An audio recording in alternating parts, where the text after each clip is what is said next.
कि जिस समय गर्भवती होती है उस समय माताओं का नवजीवन मिलता है, नवजीवन। जिस समय प्रसव का वेदना होता है ना, प्रसव का पीड़ा सहन करना पड़ता है माता बहनों को, तो वो या तो आर होता है या पार होता है। बन गया तो ठीक है, और नहीं तो राम नाम। ऐसा जीवन है माताओं बहनों का। कितना संघर्ष, कितना जीवन में कष्ट आप लोग ही संभाल सको।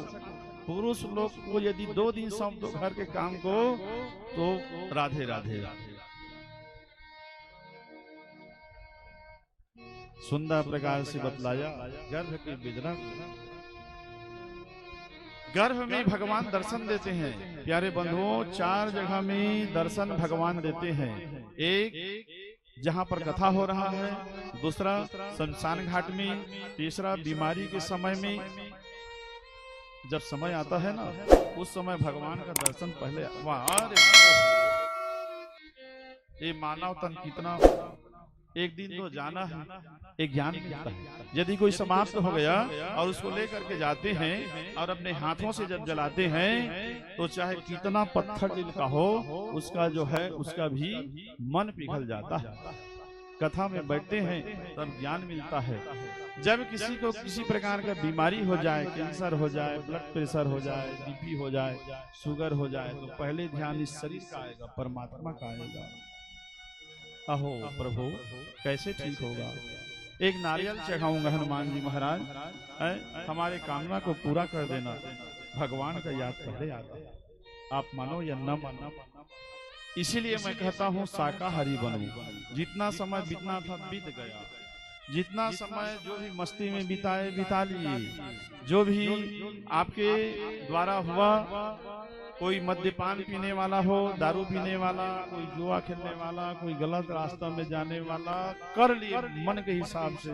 लेकिन अब तो सुधर जाओ, बाकी समय को जो है संवार लो। नहीं तो फिर जैसे किसी को लोकवा मार दिया हो और घर में पड़ा है, किसी को कैंसर हो गया है, और जब जाते हैं कीमो का इंजेक्शन लगाने के लिए और सर का बाल जब गायब हो जाता है, तो कैसे अनुभव होता है देखते हैं। तो वैसा समय न आए, इसलिए अपने जीवन को संवारो और सुधर जाओ। कथा के माध्यम से किसी भी प्रकार से हो, जो भी बुराई है मन में उसको सुधार लो।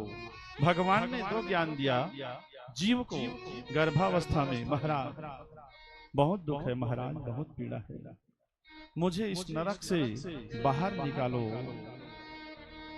तब भगवान आए, दर्शन दिए, और दर्शन दे करके बोले बेटा सुन, तू जा तो रहा है, मैं तेरा कल्याण तो करूंगा, लेकिन मेरे 2 बात को हमेशा याद रखना। पहला बात है, संसार में जा तो रहे हो, लेकिन सदा सर्वदा नहीं रहोगे।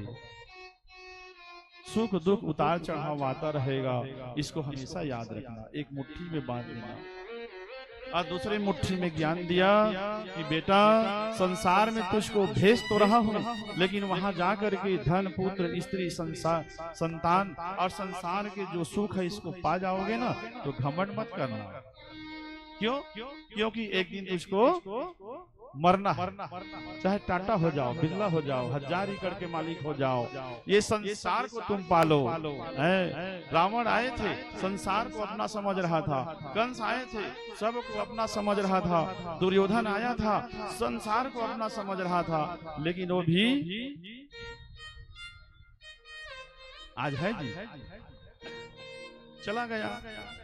जब बड़े बड़े धुरंधर जब यहाँ नहीं है, सबको जाना है, तो हम किस मिट्टी के ढेले हैं।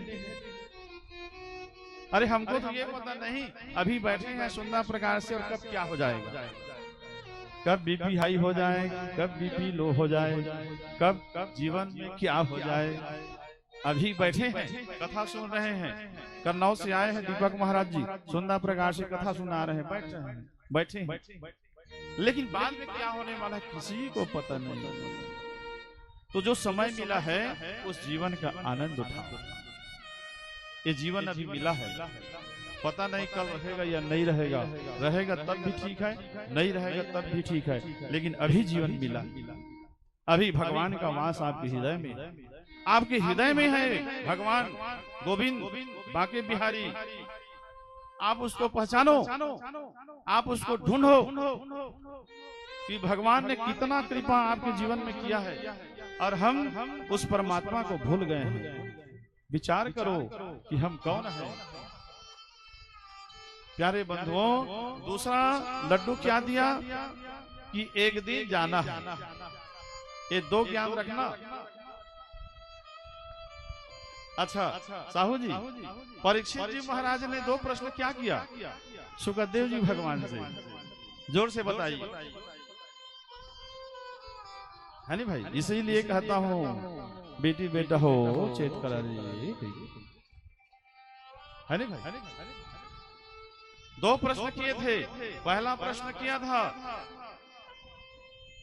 हे प्रभु मनुष्य को सदा सर्वदा क्या करना चाहिए जीवन में। पहला प्रश्न किया था, गंगा के किनारे बैठे हुए मनुष्य को सदा सर्वदा क्या करना चाहिए। दूसरा प्रश्न किया था, जिसको पता हो कि 7 दिवस के अंदर में जाना है, उसके लिए क्या कर्तव्य है जिससे भगवान को प्राप्ति कर ले। ये दो प्रश्न, इस दो प्रश्न का उत्तर हम जो है सुंदर प्रकार से बता रहे हैं।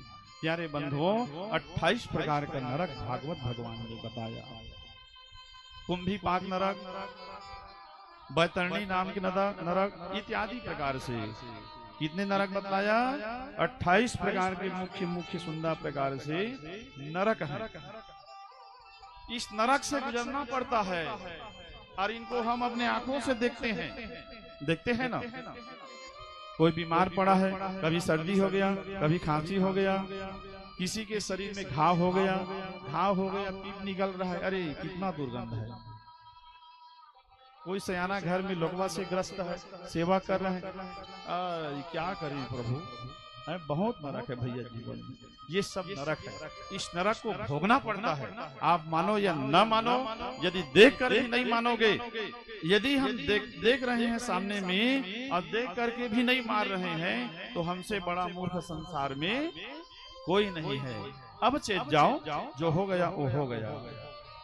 दीन कहे धनवान सुखी,